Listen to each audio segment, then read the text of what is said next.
Watch this episode to find out the best tips and tricks and hacks of getting your rental application approved in residential property.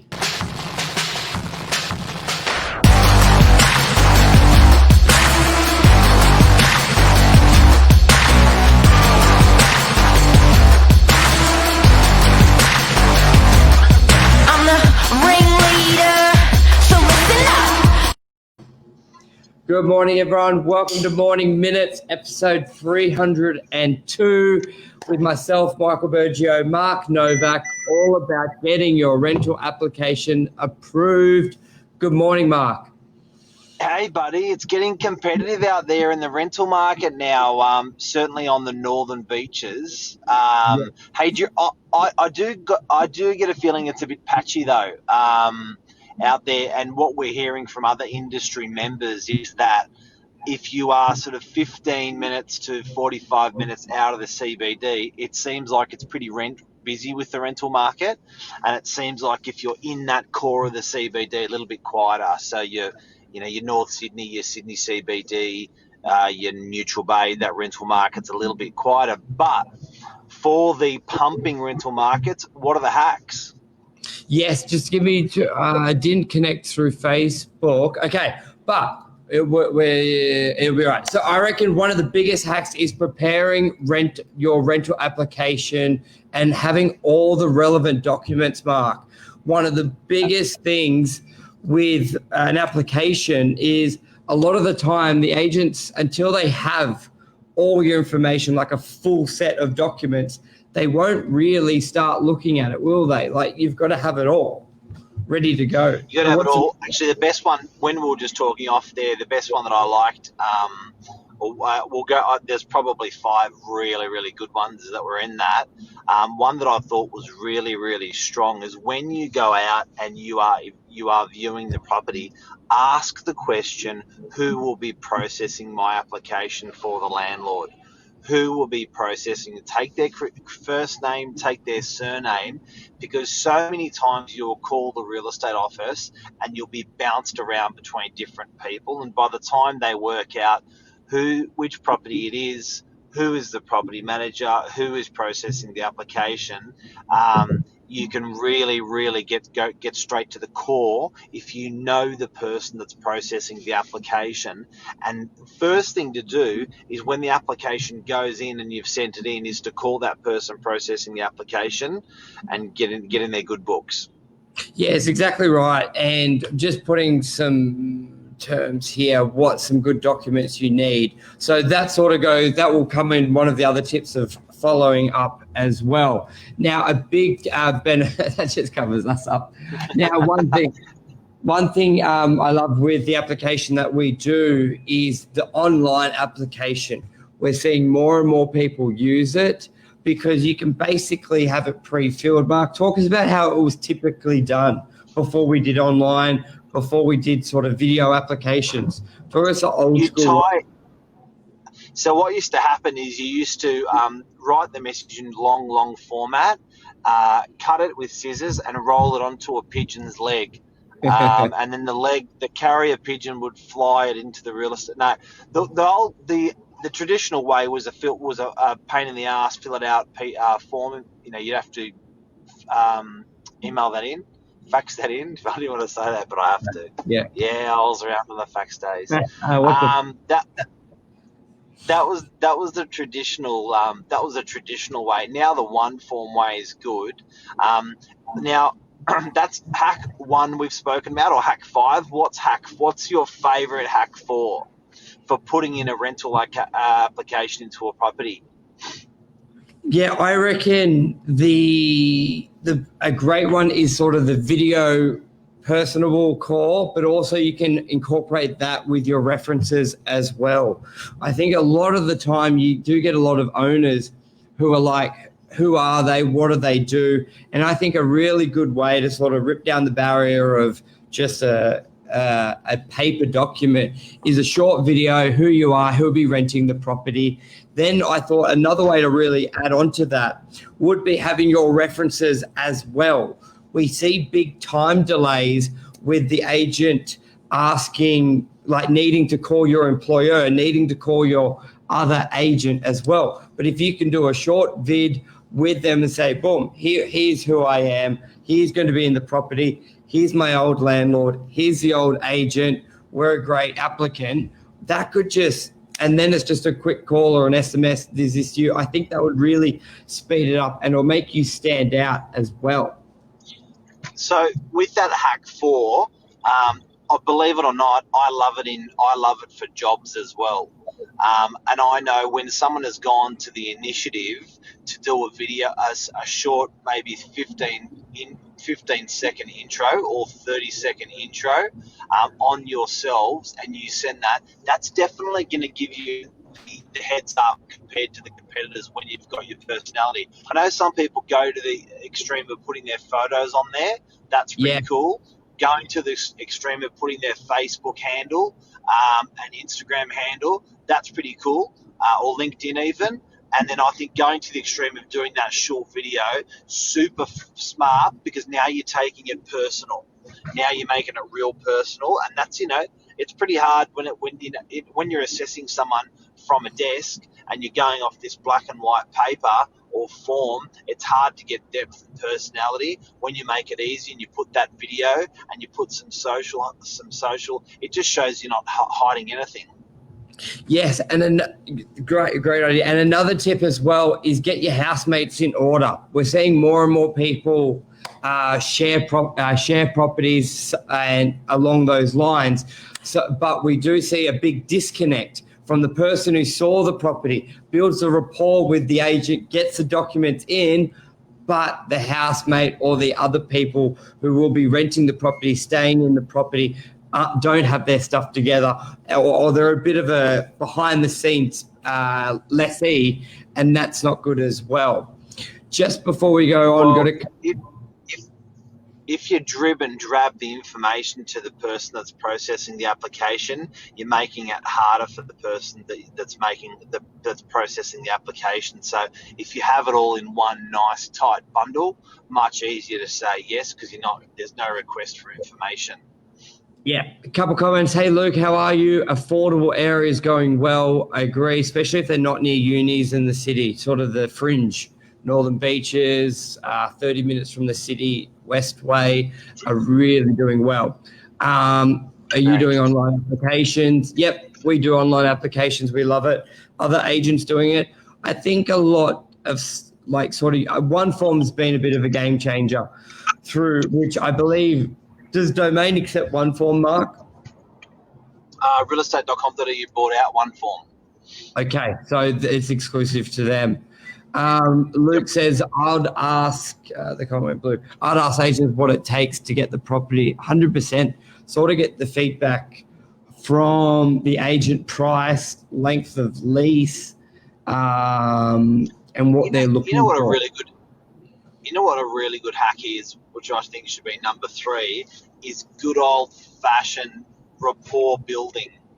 Good old-fashioned rapport building where hey, Mr. Real Estate Agent, you know your real estate agent's name, you tell them a little bit more about yourself, you give some color around around yourself, and so what's often going to happen is the person processing the app will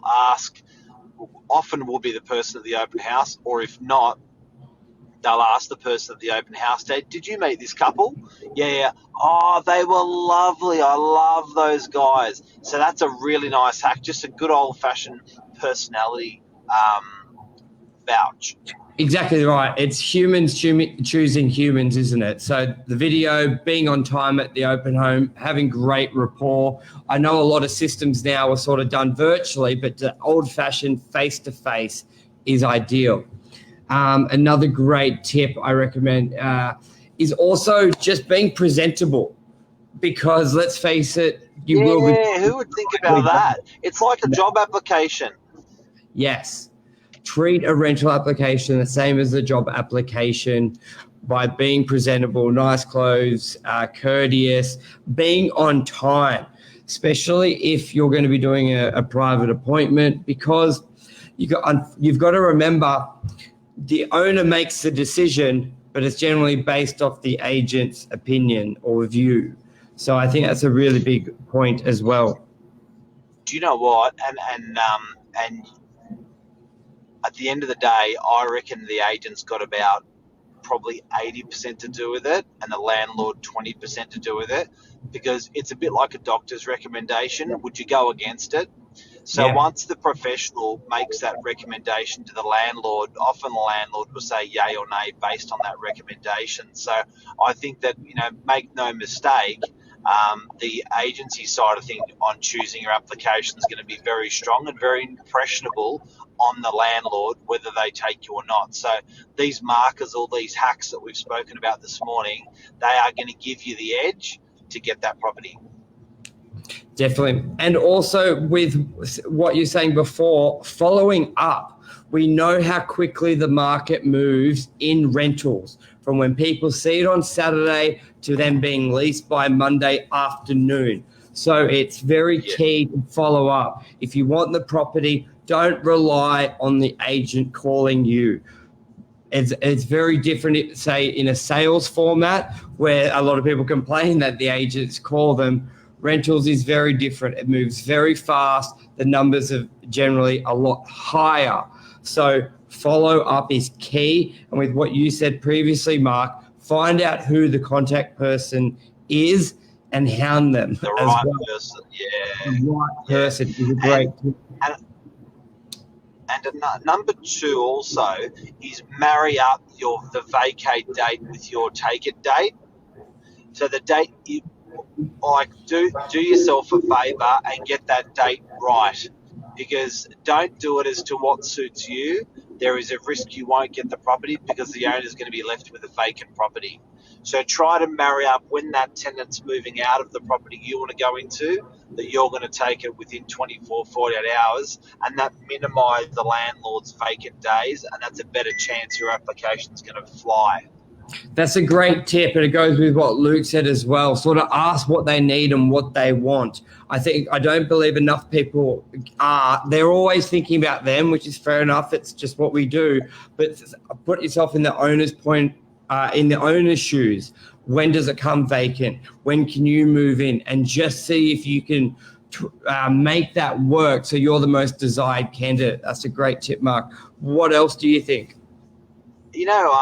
Just on the back of that, a really good friend of mine is probably one of the best trainers in the country. And I remember doing a bit of training with Johnny, and he was saying, and this was very interesting, people don't spend enough time establishing what the bullseye looks like, or what the dartboard looks like. And if you spend time asking and talking to the person, and as in terms of being an applicant, and you find out all bullseyes are not the same. Do you know what I mean? Like what I'm saying is, when you're making an application, if you're interacting with the agent and doing what Luke's suggesting, you're actually starting to draw out that dartboard. You're starting to draw out what the high scoring points are, and then when you throw your darts, i.e. when you make your application, you will get a stronger application in, because you're just not throwing darts willy-nilly. You're throwing them right. You've established where the bullseye is and where the high value targets are, and when you're throwing your dart, you're hitting those high value targets. Salespeople in our industry, for instance, do not spend enough time when people are selling or buying asking questions and finding out what are the high value targets they should talk about, and they are the trigger points to work on. So when you're making an application, definitely interact with the agent and find out what those high value targets are. So when you're talking to them or making the application, it may be vacancy. If it was vacancy for a long time, well, I'll take it straight away then. Exactly, you hit the nail on the head there. An owner may rather less money if you can move in tomorrow. Some owners rather more money, and it can be empty for 2-3 weeks. So instead of throwing mud at the wall and seeing what sticks, you know where the bullseye is. Now, here's a great tip and hack when it comes to animals, pets, getting them approved. How do you do it? What do you do it? And what are the changes that have happened? So anyone who has an animal out there, a dog, a cat, or a fish, and you want to rent a property. Now, first of all, there's been the legislation change that the body corporate strata cannot knock back a animal request reasonably from an owner. Big difference here. A tenant can apply to the owner, they knock it back. But if the owner applies to strata without anything reasonable, they can't knock it back. So that's been a shift in the last sort of 3 months. Now, Mark, what are the tips to getting your animal approved? I've seen some great comments here. Send photos of your pets. Like, what are some obstacles? How do we prove it? How do you get your? I think a pet reference is awesome. From a previous rental property. The first thing and I think a photo of your pet's pretty cool, because the first thing when you think about dog is how big is it. So I think weight or photo, and a photo so you can reference the size of the pet. For example, if it's next to a person, you can say, oh, that's a small dog or that's a big dog. And good old-fashioned references from where they were before. And number one hack, I think we're up to now. Number one hack is guarantoring or getting a second person on your lease, particularly for young people. Yes. More income, less exposure for the landlords. So more applicants equals more income equals less exposure and more people the owner can chase. Yeah, that's a great tip there. Getting your parents to be a guarantor, just having that security on the application will just set you ahead of the pack. Especially if you're younger, if you're 17 to 22, get a guarantor on the lease. And I think that's a wrap. That's a wrap, man. That's some 5 sick hacks. And look, I know there's the obvious ones that we haven't covered, but these are things that you sort of that you probably most people haven't considered. Certainly, all of them they haven't considered, and it's going to make it a really nice, rich application that should fly straight away. And it's going to save you a lot of time, guys. If you get these applications right early, it's going to save a lot of heartache. Exactly. We wanted it to be a high level, a little bit more unique advice rather than some of the boring standard ones, basically. So I think we covered that. And any questions from anyone? Yeah. All righty, guys. Thank you, everyone, for watching. Luke, everyone, all the best. Take care, guys. Ciao. Bye.